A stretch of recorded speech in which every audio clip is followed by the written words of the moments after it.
यह कहानी है एक घने जंगल में रहने वाले एक डाकू की दो बेटियों की, जो अपनी चालाकी और जादुई शक्तियों से जंगल से गुजरने वाले यात्रियों को लूटती थीं और उनका अंत कर देती थीं।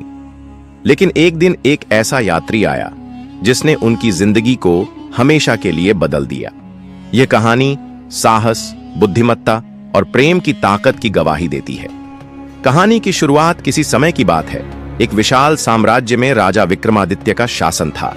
उनके इकलौते पुत्र राजकुमार यशवंत अपनी बुद्धिमत्ता और साहस के लिए जाने जाते थे। लेकिन एक दिन एक गलतफहमी के चलते राजा ने क्रोध में आकर यशवंत को देश निकाला दे दिया।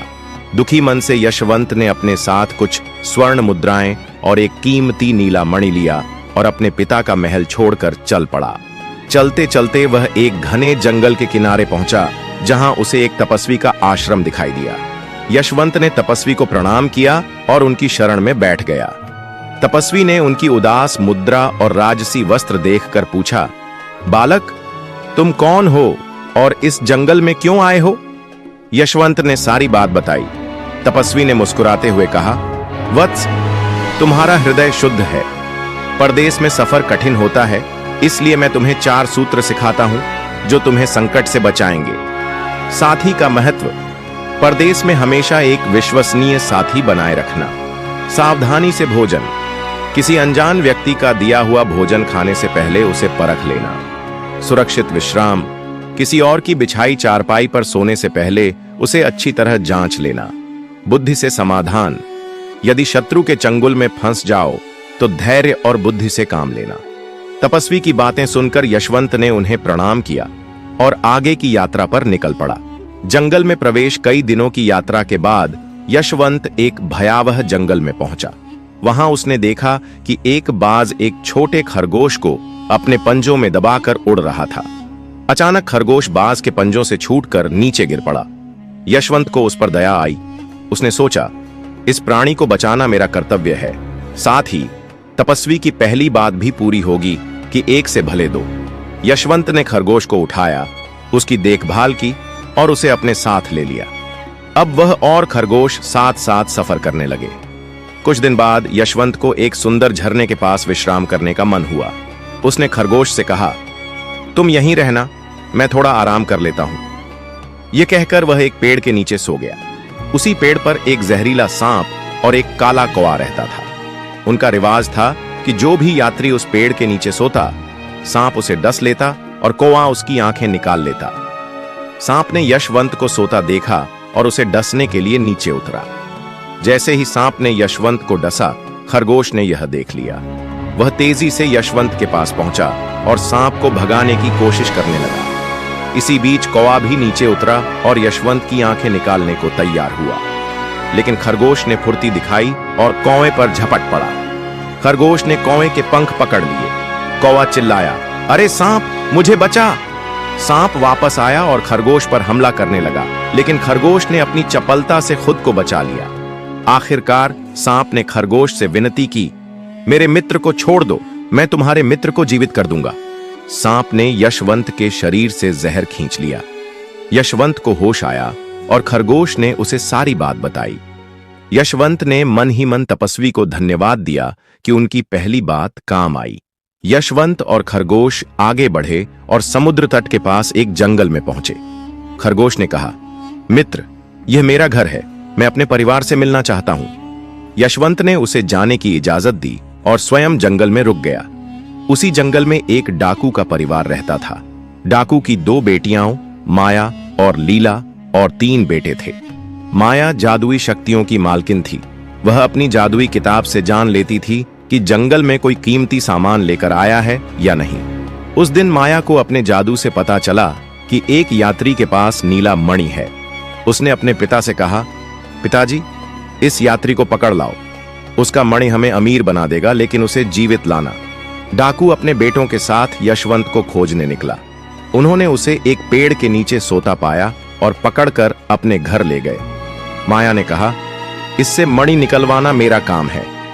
लेकिन डाकू की छोटी बेटी लीला यशवंत को देखते ही उस पर मोहित हो गई। वह मन ही मन उसकी रक्षा करने की योजना बनाने लगी। माया की चालें माया ने यशवंत के लिए खाना बनाया और उसमें नींद की जड़ी मिला दी। जब खाना यशवंत के सामने आया तो उसे तपस्वी की दूसरी बात याद आई। उसने खाने का एक टुकड़ा कुत्ते को डाला। कुत्ता उसे खाते ही मर गया। यशवंत ने खाना नहीं खाया और मन में तपस्वी को धन्यवाद दिया। माया को गुस्सा तो आया, लेकिन उसने अपने क्रोध को छिपाया। उसने यशवंत के लिए एक शानदार पलंग तैयार करवाया, जिसके नीचे एक गड्ढे में जहरीले कीड़े भरे थे। यशवंत को तपस्वी की तीसरी बात याद थी। उसने बिस्तर को झटका और गड्ढे का रहस्य खुल गया। उसने पास की एक साधारण चारपाई पर सोना चुना। रात को लीला चुपके से यशवंत के पास आई और बोली, मैं तुम्हें प्यार करती हूं। आज की रात मेरी बहन तुम्हें मारने की कोशिश करेगी। किसी तरह बच जाना। कल मेरी बारी है, मैं तुम्हें बचा लूंगी। यशवंत की बुद्धि अगली रात माया क्रोधित होकर यशवंत के पास आई और बोली, अपना नीला मणि दे दे, वरना तेरा अंत निश्चित है। यशवंत को तपस्वी की चौथी बात याद आई। उसने शांति से कहा, मणि देने से पहले एक कहानी सुनो। एक गांव में एक लकड़हारा था जिसके पास एक बुद्धिमान मोर था। एक दिन जंगल में उसे एक चमकदार पत्थर मिला। मोर ने कहा, यह जादुई है, इसे बेच दो।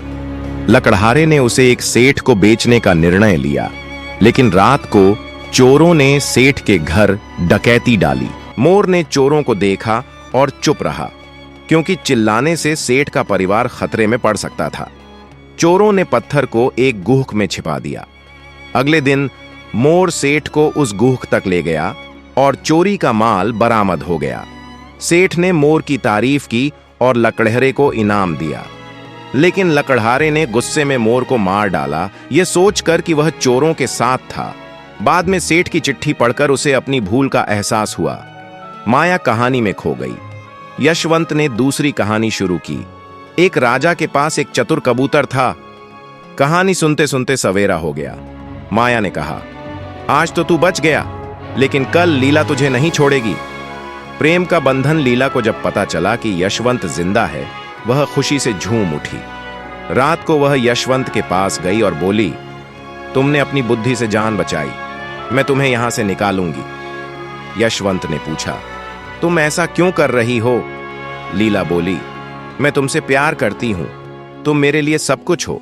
लीला ने बताया कि उनके पास 2 घोड़े हैं, एक दिन में 80 कोस चलता है, दूसरा 120 कोस।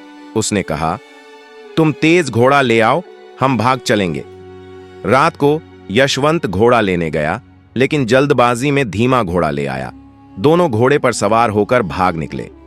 सुबह डाकू को पता चला कि उसकी बेटी और यात्री गायब हैं। उसने तेज घोड़ा लिया और पीछा किया। जंगल में जब डाकू नजदीक पहुंचा, लीला ने कहा, पेड़ पर चढ़ जाओ। यशवंत पेड़ पर चढ़ गया। डाकू ने उसे देखा और पेड़ पर चढ़ने लगा। मौका देखकर लीला तेज घोड़ा उसकी डाल के नीचे ले आई। यशवंत कूद कर घोड़े पर बैठा और दोनों 120 कोस दूर एक शहर में पहुंच गए। सुखद अंत यशवंत और लीला ने उस शहर में नया जीवन शुरू किया।